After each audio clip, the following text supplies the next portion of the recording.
This is Coffee, Country, and Cody. Welcome to our Acuff House studio home on the Grand Ole Opry Plaza in Nashville, Tennessee. The sun is coming up. Bill Cody with Charlie Mattos. Kelly Sutton was out late. She was walking the streets of downtown Nashville as the ACM Honors event took place at the Ryman Auditorium. I didn't mean walking the streets of downtown Nashville like some people walk the streets of downtown Nashville. I just realized how that came out. A lot of different kind of walking. Yes. And we got a lot of different kind of streets. So, yes. And we have something called transportainment. How about you in your hometown? Oh, yeah. Yeah, it's where you put a hot tub on a hay wagon, you get a tractor hooked to it, you pull it right down the middle of town. Huh? Or you get these giant bicycles and put a bar in the middle of it. And we don't know how it's legal. It just is. Transportainment. Annie Nye is our studio director. Jeff Roberts is in master control. And again, Kelly with the morning off. I'll have entertainment, and that will include a story about a fella whom you're going to meet up close here in just a little while. And what a true icon he is. And the Academy of Country Music's Honors program honored both he and Trisha Yearwood with the Icon Award. There were several last night. We'll talk more about those coming up in our full entertainment update. And then Marty Stewart donated 22,000 items to the Country Music Hall of Fame. It's not a typo. 22,000 on Tuesday. Vince Gill was there to be a part of it, played and sang, including a song called Marty and Me. They've been friends for 51 years. And then he came out and helped us christen our studio on Tuesday night to make it official, along with our executive chairman of the board, Ryman Hospitality Properties, Colin Reed. Entertainment this morning. There's a lot to recap from last night's get-together at the Icon Awards, the ACM Honors Icon recognition that we talked about a little earlier this hour. Hopefully you get to be a part of that Tony Brown interview. Kelly Sutton was there. Let's take you back to the Mother Church, the Ryman Auditorium, and it was both Trisha Yearwood and Tony Brown receiving Icon Awards. Big story, and this has actually happened to me. I was walking through the parking lot in Publix the other night real late. Somebody hollered out, "You're Tony Brown." I said, "I am." He said, "Can I tell you something?" I said, "Sure." He said, "And back in the day, you were really good." And I said, "Well, I appreciate that." He said, "I mean it." I said, "Well, thank you so much. And hey, man, if you're here tonight, you were right." He had 45 seconds, and apparently he nailed it. That's what he told us when he was in. If you saw the interview earlier this week when he joined us on Tuesday in advance of last night's ACM Honors. Tony Brown and again Trisha Yearwood Icon Awards. Lainey Wilson, ACM Triple Crown Award and the ACM Milestone Award. The ACM Poets Award, that's the writers, Alan Jackson and Walt Aldridge. Luke Bryan, he was truly honored for a lifetime of helping others, ACM Lifting Lives Award. And Tony Orlando was there, one of the most infectious personalities you will ever encounter in your life, and he accepted on behalf of your people, Charlie, up in New England, Mohegan Sun, as a Venue Award winner. I made my career exit at the arena at the Mohegan Sun, which is 9-time winner of this Academy because of its love for country music and its support of country artists. And he said to me, "If you're going to walk off a stage, Tony, make the last stage you walk off after 64 years in showbiz the Ryman."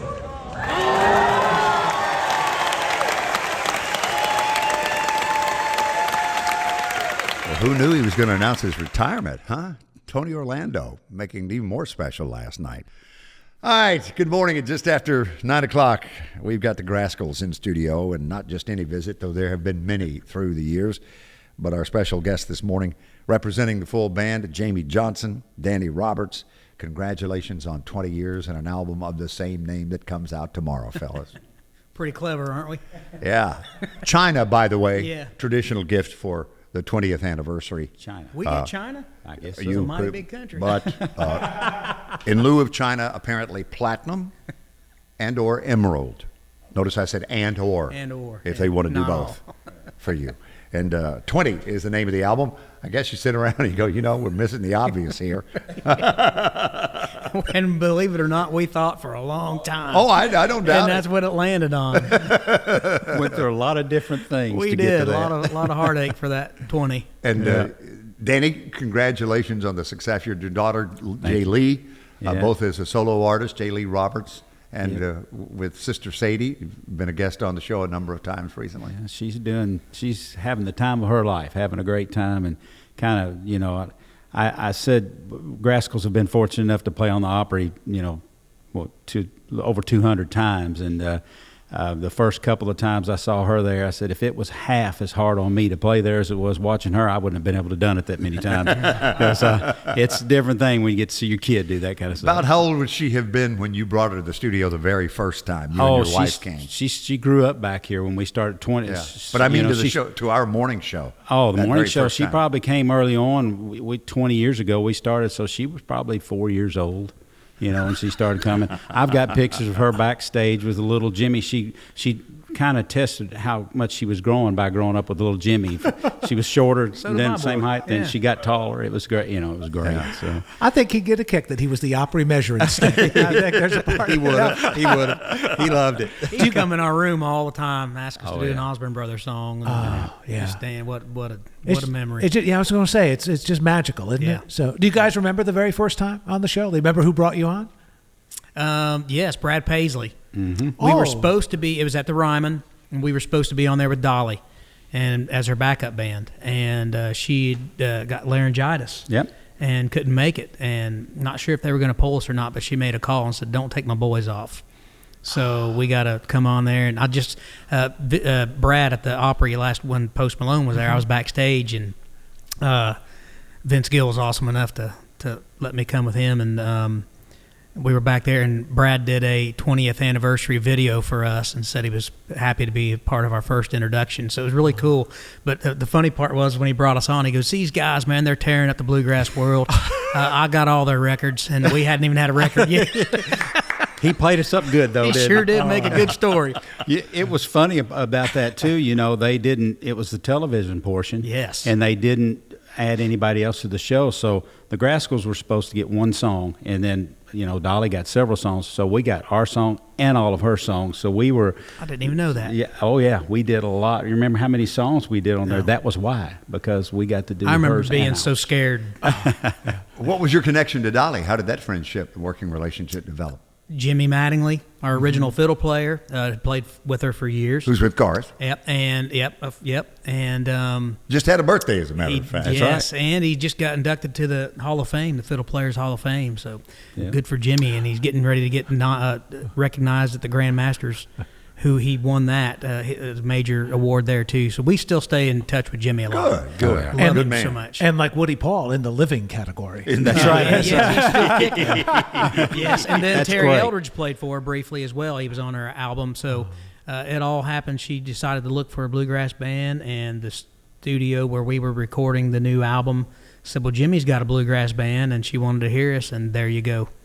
We met her a few days later, and from the station in to the great big arenas, it was a pretty big change quickly. And I mean, it would have been amazing even if it was at the Opry House, but to have it at the Ryman on the stage in which bluegrass was born, I mean, it just, you couldn't script it, right? And where she would have debuted. Oh, Yes. yeah, that's right. Yeah. So cool. Pretty magical. Luck. Well, give us backstory on Tennessee Hound Dog, which we opened up with this morning from this new album. Boudleaux and Felice Bryant, the husband, wife. I can't imagine. We were sitting here talking about all the songs like for the Everly Brothers and the Osborne Brothers and everybody, period. Rocky Top, all the things that they wrote. We're in the Hall of Fame, not only the Songwriters Yes. Hall of Fame, but the Country Music Hall of Yes, Fame. they are. To be a husband and wife and do that. And the first to do it. My I mean, they wife were the and I have first trouble doing the dishes, let alone that. But they were the first folks that came to town and were professional songwriters. That's what they Wow. did for a living. That's amazing. So, you know, we wanted to do a whole, and still do at some point, want to do a whole tribute record to Bobby and Sonny, our heroes. That they are the reason. The Grascals would not be in existence without them. There's just no doubt. That's how all of us came in, our common bond as the Grascals came together. Terry Smith worked for 13 years with them. Terry Eldridge worked for 11 years with them. Jimmy Mattingly, a couple years. They were the only bluegrass band I ever listened to as a kid. And as we formed, that's all we did a lot of their songs. Bobby Osborne came out on our first shows, all of our first shows. Oh, yeah. He would come out and support us and help us.